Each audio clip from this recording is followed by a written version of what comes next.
Ассалаумағалейкум туғандар, қандайсыздар? Назарыңыздарда Хайырдан эле базары жок каналы. Бүгін сіздерге Бишкек шаары Агорго қонышынан бир сатылуучу үй көргөзмөкчүмүн. Биринчи эле болуп даректи түшүндүрөйүн. Мен турган жер Өмүр жана Эгеналиев көчөсүнүн кесилишинде турам. Сатылуучу үй ушул Эгеналиев көчөсүндө жайгашкан. Мынакей могу ак Toyota'нан кийинки эле үй болуп калат тугандар. Анан Эгеналиев 39 дарек, Яндекстен, Благистен карап көрсөңүздөр. Ориентирди сиздер могу 7-8 троллейбустун конечный Ашар жана Өмүр көчөсүнүн кесилишине мектептин жанына алсаңыздар болот тугандар. Агоргодогу троллейбустун конечныйынан бир аз эле өйдөрөөктө жайгашкан. Бул жерге чейин 7-8 троллейбус менен 36 автобус жана могу көчөдөн 216 маршрутка жүрөт. Ошол менен келип, ошолор менен шаардын бурушкусуна бара аласыздар. Так, дагы эмне маалыматы? Калган маалыматты үйгө жетип берейин тугандар. Эгеналиев көчөсүндө жайгашкан. Мынакей тугандар, келе жолун түшүндүргөнчү бүгүнкү чыгыштагы сатылуучу үйгө да жетип келип калдым. Бул үйдүн көчө тараптан көрүнүшү дарек. Мынакей Эгеналиев көчө 39 даректе жайгашкан. Жалпысынан жердин аянты тугандар 8 соток экен. Түндүк чек ара бул жерден болуп калат. Забор, дарбаза, түштүк чек ара бул жерден. Бул жерде мынакей калиткасы орнотулуптур. Жол, кенен электр энергия бар, суу бар, канализация, природный газ бар экен. Анан мектеп мына тугандар. Бул жердеги мектеп көрүнүп турат. Могу жерде мектеп. Могу белгини көрдүңүздөрбү? Мектеп окуучулары деген белги, ошонун жанында эле могу жагы мектеп. Номер канчанчы мектеп болчу? Бияка жаздым эле, номер 77 мектеп жана бул жактан бир аз өйдө чыксаңыздар, Ороктун мектебине да бара аласыздар. Орок атындагы мектепке тугандар. 186 садик бул жерде жакын экен. Так, дагы эмне маалымат? Гагарин жака түшсөңүздөр, дагы бир мектеп бар экен. Агорго Эгеналиев көчөсү 39 дарек болуп калат. Андан ары киребиз үйдүн куроосуна, калитка тарап менен. Бул жакта 130 квадрат метр болгон үй. Стенасы кирпич тугандар. Стенасы кирпич, сырткы тараптан жылууланып, анын сырткы тарабынан мынакей текстура чачылган. Алды тарабында мынакей мондай балаталар. Зеленый зона. Ал жактан дарбаза менен көрсөңүздөр, машина койгонго жайы. Алды тараптары стяжка болгон. Окей. И арты тарабындагы бош жери жана бир квартирант үчүн салынган үй деле бар. Ал жерден ай сайын 10 000 сомдой киреше тапсаңыздар болот экен. Участок Кызыл Китепте 8 соток, фактически негизи андан деле көбүрөөк экен тугандар. Мына бул үйдүн көрүнүшү. Так, дагы эмне маалыматы?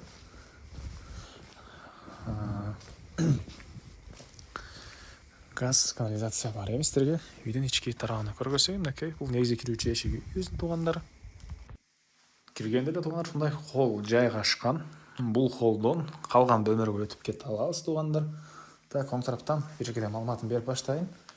Бул жерде мынакей санузел жайгашыптыр. Жаткан раковина, киржуган машиненин жайы, суу сайыстын менен жылыйт. Бул жакта душ тугандар. Окей. Так, андан ары бери карай кирсек, бир спальный бөлмө. Түштүк тарабынан терезе, көрүп ремонт. Мебелдер тугандар частично кээ бири калат, кээ бирлерин алып кетебиз дейт. Аны келгенде дагы толук сүйлөшүп билсеңиздер болот. Жана бул жакта чоң мондай бир бөлмө, чыгыш тарабынан терезе. Көрүп тургансыздардай ремонт тугандар, мынакей. И бул бөлмөдөн дагы бир спальный бөлмөгө өтүп кете алат экенбиз. Мынакей чыгыш тарабынан терезе, дохлдары обои, полдары ламинат, отоплениянын батареялары, газовый котел жана көмүр менен жаткан котел менен экөөсү менен жылытсаңыздар болот үйдө. И бул жака өтсөк тугандар, зал жайгашкан. Мынакей бул залдын көрүнүшү.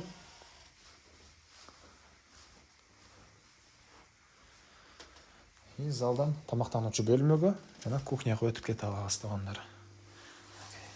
Раковинный суу чыгылган, кухня мебелдер калат экен. Вытяжка, газоэлектрический плита. И бул жакта тугандар дагы бир мондай. Бул жактан кирип чыкканга эшиги жана ушундай бөлмөсү. Бул жакта газовый котел жана көмүр менен жылыткан котел жайгашкан. И бул тарапта мондай чакан кладовка бар экен. чакан кладовкасы. Бул сатылуучу үйдүн чыгыш тараптан көрүнүшү туугандар. Бул жагда мындай стяжка болгон. Клубника жер жемиштери жана башка түрлүү жаш бактар. Участокты көрүп турасыздар, мынакей чегаралар байкалып турат. Анан кааласаңыздар, бул жака курулуш кылам десеңиздер, мындай чоңураак үй салам деген туугандар деле болуп калчу эле. Төрүнөн туугандар кенен дагы курулуш кылсаңыздар болот. Себеп дегенде жер 8 соток фактически, андан да көбүрөөк. Анан бош жери кенен дагы бар экен туугандар. Анан бул жанагы квартиранттар үчүн салынган үй. Азырча квартиранттар ичинде бар болгон үчүн көргөзө алгам жок. 2 бөлмөдөн турат, ай сайын 10 000 сом кирешеси бар. Бул жак мындай жайы. Анан бул тарапта склад. Тарапында склад туугандар. Очоканасы. Бул жакта дагы бир склады. Окей. Сырткы ажаткана жана үйдүн бул чыгыш тарабы болуп калат. Документтер боюнча айтпаптырмын да туугандар. Техпаспорт, кызыл китеп баары ээсинин колунда. Баары жакшы, баары бар экен туугандар. Айтылгандай эмне маалымат калды. Так, бас боюнча айтсак, $140 000 сурап атыптыр. Анан дагы сүйлөшүү болот туугандар. Ээсинин номери экранда жана описанияда ээси тел деп жазылып турат. Сону окуп сүйлөшүп көрүңүздөр. Дагы сүйлөшүүлөр болот. Анан достор менен, группалар менен бул видеону сиздер бөлүшсөңүздөр, бага үй ээсине жана үй издеген кишиге чоң жардам берген болосуздар. Анда эмесе мен сиздер менен коштошом. Кийинки чыгышка чейин саламатта калыңыздар.